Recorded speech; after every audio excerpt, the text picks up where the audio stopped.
Buenos días, mis amados. En esta madrugada, de nuevo, frente a este encuentro maravilloso con Cristo, a través de la oración, a través de la alabanza, a través de este devocional, palabra rema colocada en nuestro corazón. Y la palabra de hoy, en esta madrugada, está en el primer libro de Samuel, capítulo 3. Inicialmente vamos al verso 7 que dice el verso 7 dice: y Samuel no había conocido aún a Jehová, ni la palabra de Jehová le había sido revelada. Luego saltamos al verso 11 y dice: y Jehová dijo a Samuel: he aquí, haré yo una cosa en Israel, a quien la oyere le retiñirán ambos oídos. Aquel día yo cumpliré contra Elí todas las cosas que he dicho sobre su casa desde el principio hasta el fin. Y le mostraré que yo juzgaré su casa para siempre por la iniquidad que él sabe, porque sus hijos han blasfemado a Dios y él no los ha estorbado. Tremenda palabra. Y dice: por tanto, yo he jurado a la casa de Elí que la iniquidad de la casa de Elí no será expiada jamás, ni con sacrificios ni con ofrendas. Esta es una palabra clara, mis amados, de cómo a veces, aún estando en las cosas de Dios, no conocemos a Dios. Samuel era un joven que servía en el templo delante del sacerdote Elí, su padre. Y el joven Samuel dormía en el templo. Dormía junto al arca del pacto de Dios. Es decir, dormía, puede decirse que espalda con Dios. Y vino Dios y le llamó. Pero Samuel no conoció la voz de Dios. Se levantó y corrió donde el sacerdote Elí y le preguntó: ¿para qué me llamas? Pero ¿qué nos demuestra esto, mis amados? Que estando en el templo, durmiendo con Dios, ministrando a Dios, ministrando en el templo con Dios, y le llamó Dios y no conoció la voz de Dios. Tremenda palabra que nos mueve el piso, mis amados. ¿Cuántos cristianos vamos continuamente a los servicios? Al servicio dominical, al servicio del miércoles, al servicio del jueves, al servicio del viernes, del sábado y del domingo, 3 servicios el domingo. No nos perdemos vigilia, pero cuando Dios nos habla, no conocemos a Dios. Estamos en las cosas que a Él le agradan, pero no le conocemos a Él, porque hemos cerrado nuestros oídos a la voz de Dios, porque hemos cerrado nuestros ojos al camino que Dios nos muestra, mis amados. Porque estamos caminando por el peligroso camino de llamar a lo malo bueno y a lo bueno malo. Por eso no conocemos la voz de Dios. Y peor aún, miren lo que dice el verso 11. Dice: y Jehová dijo a Samuel: he aquí, haré yo una cosa en Israel, que a quien la oyere le retiñirán ambos oídos. Aquel día yo cumpliré contra Elí todas las cosas que he dicho sobre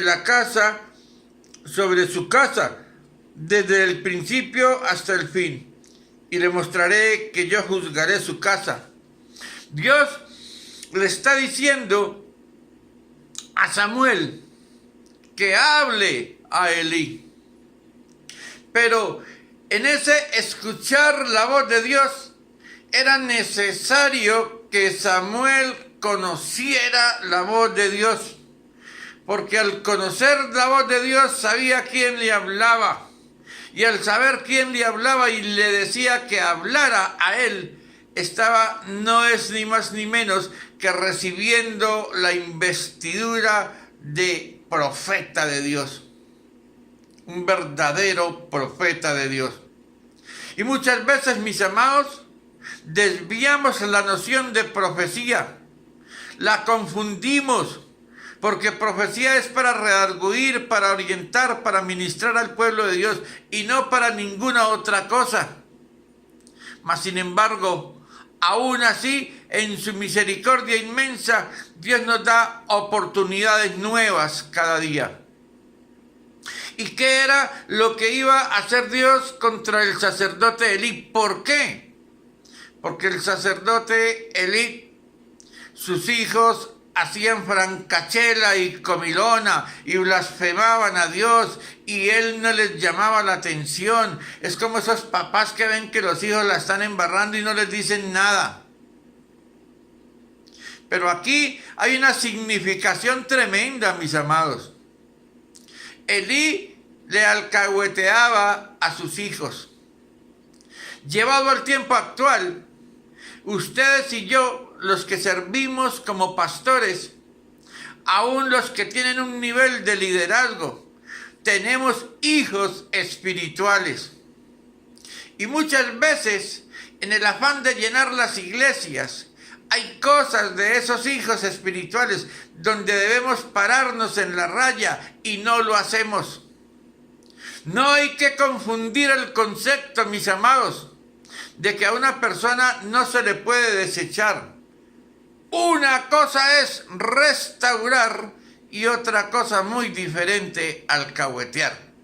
Y finalizamos esta devocional haciendo una comparación con la palabra de Dios cuando se habla de restauración, cuando se habla de restitución y cuando se habla de resurrección. Una cosa es restaurar, ojo, y otra cosa es que la persona restaurada pueda ministrar.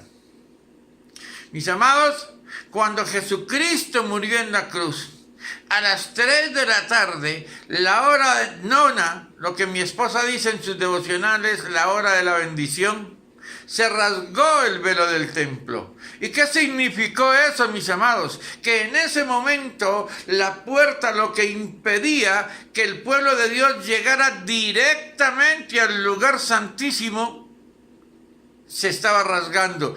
Con la muerte de Jesucristo en la cruz, con la sangre derramada, se nos estaba abriendo la puerta del lugar santísimo. Ya no necesitábamos que el sumo sacerdote intercediera por nosotros. Ya nosotros mismos podemos llegar al lugar santísimo. Un lugar sagrado, porque para tener acceso directo a ese lugar fue necesaria la muerte de Cristo en la cruz y la sangre derramada en la cruz del Calvario. En las iglesias, el grueso del salón de la iglesia, yo daría en llamarlo el lugar santo. Pero el altar, el atril donde se predica la palabra, ese es el lugar santísimo. Y no podemos llegar al lugar santísimo, a pisar el lugar santísimo, cuando estamos todos los días reincidiendo en el pecado, porque no hemos tenido un genuino arrepentimiento. Y no puede ser que estando sucios, que estando contaminados, no tomemos conciencia, no porque nos lo prohíban, sino porque nosotros mismos tomemos conciencia de que la estamos embarrando, de que estamos haciendo cosas indebidas, de que a Dios no le podemos tener tapados ni guardados. Al pastor lo engañamos, pero a Dios no. Y con todas esas cosas pisamos el lugar santísimo. Es decir, estamos jugando con Dios. Mucho cuidado con eso, mis amados. Es mejor no subirse al lugar santísimo, dando la honra y la gloria a Dios mientras terminamos la restauración. La restauración debe tener un tiempo. Y el paso de restauración hasta que lleguemos al lugar santísimo de nuevo, eso se llama santidad. Cuando ya entremos en santidad. Me perdonan, mis amados, pero llamemos las cosas por su nombre, sin llegar a extremos y sin convertirme en un pastor fanático religioso. Los estoy invitando para que reaccionemos, para que le demos el valor y el respeto que merece ese lugar santísimo, y para que de esa manera veamos la mano poderosa de Dios en nuestras vidas y en nuestros ministerios. Padre de la gloria, en el nombre de Jesús te damos gracias, Señor, por este día maravilloso, Jehová Dios de Israel. Declaramos un día de bendición y de puertas abiertas. Declaramos que tú vas de delante de nosotros, vallado de protección, y el enemigo ni siquiera nos podrá tocar. Padre Santo, en el nombre poderoso de Jesús, estamos declarando hoy, Dios de gloria, un día de victoria. Mis amados, les queremos mucho en Cristo Jesús. Nos encuentran en Face como Pastores Clavijo y como Yomaira Arias Hernández. Y en YouTube como Pastor Jaime Clavijo. Que Dios les bendiga rica y abundantemente.